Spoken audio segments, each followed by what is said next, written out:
పవర్కున్న పవరే వేరబ్బా. పవన్ కళ్యాణ్ చూస్తే పక్కా ఇప్పుడు అదే అనిపిస్తుంది. ఇన్నాళ్ళు సినిమాలోనే పవర్ స్టార్ గా వెలుగుతున్న ఆయన ఇప్పుడు పొలిటికల్ గాను పవర్ స్టార్ అయిపోయారు. కూటమి ప్రభుత్వాన్ని ఏర్పాటు చేయడంతో కీలకంగా వ్యవహరించారు. అందులో పవన్ కళ్యాణ్ డిప్యూటీ సీఎం గా ఏపీలోనే కాదు ఇటు తెలంగాణ రాజకీయాల్లోనూ హాట్ టాపిక్ అవుతున్నారు. అక్కడ కమలంతో కలిసి నడుస్తున్న ఆయన ఇక్కడ కూడా అలాంటి అడుగులే వేస్తారా అనే చర్చ మొదలైంది. ఇప్పుడు క్లారిటీ కనిపించకపోయినా కనుచూపు దూరంలో ఆ దిశగా ఏవో ప్రయత్నాలు జరగబోతున్నట్టు మాత్రం తెలుస్తోంది. ఇన్నాళ్ళు సినిమాల్లోనే పవర్ స్టార్, ఇప్పుడు పొలిటికల్ గా మోర్ పవర్ఫుల్ స్టార్. ఏపీలో కుదిరిన దోస్తీ తెలంగాణలోనూ మొదలవుతుందా?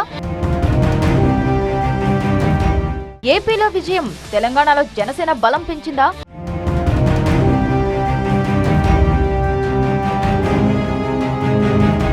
తెలుగు రాష్ట్రాల్లో జరుగుతున్న సరికొత్త రాజకీయ చర్చ ఇది.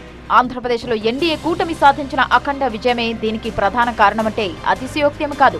3 పార్టీలు కూటమి కట్టడానికి, ఆ కూటమి ప్రభంజనం సృష్టించడానికి తెర వెనక తెర ముందు కీలకంగా వ్యవహరించిన పవన్ కళ్యాణ్ ఇప్పుడు తెలుగు నేలపై పొలిటికల్ గా సెంటర్ ఆఫ్ అట్రాక్షన్ అయిపోయారు. ఎక్కడ నెగ్గాలో కాదు, ఎక్కడ తగ్గాలో తెలిసిన నాయకుడిగా సీట్ల పంపకాల్లో గాని ఇతర అంశాల్లో గాని హెచ్చుతగ్గులను పట్టించుకోకుండా కూటమి కోసం ముందుకు నడిచిన పవన్ అదే స్థాయిలో విజయాన్ని అందుకున్నారు. సినిమాల్లోనే కాదు, పొలిటికల్ గాను తాను పవర్ స్టార్ అని నిరూపించుకున్నారు.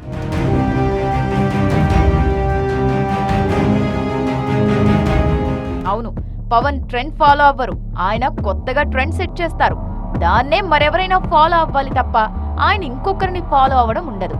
అందుకేనేమో ఎన్నో ఆటుపోట్లు, అవమానకరమైన ఓటములు తట్టుకొని ఇప్పుడు 100% విక్టరీతో ఏపీ రాజకీయాల్లో కొత్త ట్రెండ్ సృష్టించారు. అలా ఏపీలో ఆయన సృష్టించిన పవర్ మానియా ఇప్పుడు మెల్లగా తెలంగాణ వైపు మళ్లినట్టు కనిపిస్తోంది. తెలంగాణలోనూ జనసేన కార్యక్రమాలు ఊపందుకుంటాయా అనే చర్చ మొదలైంది.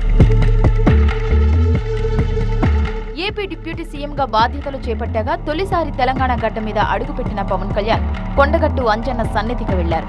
పవన్ కు పూర్ణకుంభంతో స్వాగతం పలికారు అర్చకులు. అనంతరం స్వామివారికి ప్రత్యేక పూజలు చేసిన ఏపీ ఉప ముఖ్యమంత్రి తన మొక్కులు చెల్లించుకున్నారు.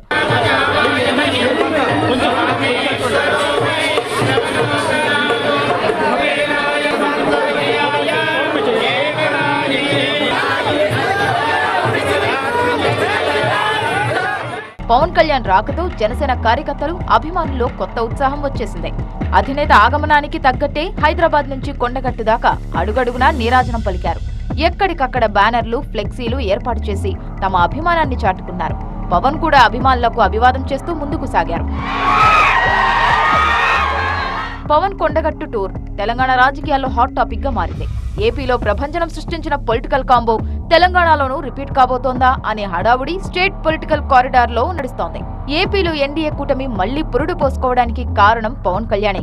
వైసీపీ సర్కార్ను దించడానికి ఢిల్లీ పెద్దలతో తిట్లు తిని మాటలు పడి కూటమిని సెట్ చేశానంటూ గతంలో పవన్ కళ్యాణే చెప్పారు. అంటే బీజేపీ పెద్దలకు పవన్ పట్ల ఉన్న సానుకూలత అలాంటిదనుకోవచ్చు.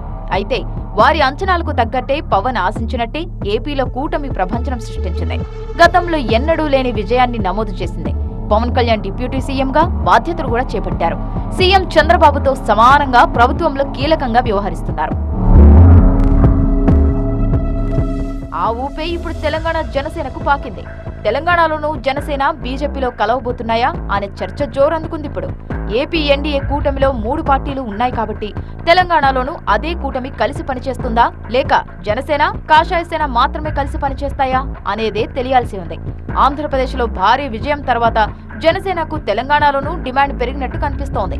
ఏపీలో నేరుగా పవర్ దక్కకపోయినా అధికారంలో భాగస్వాములయ్యారు కాబట్టి జనసేనకు చెందిన తెలంగాణ నాయకుల్లోనూ కదలిక వచ్చినట్టు తెలుస్తోంది.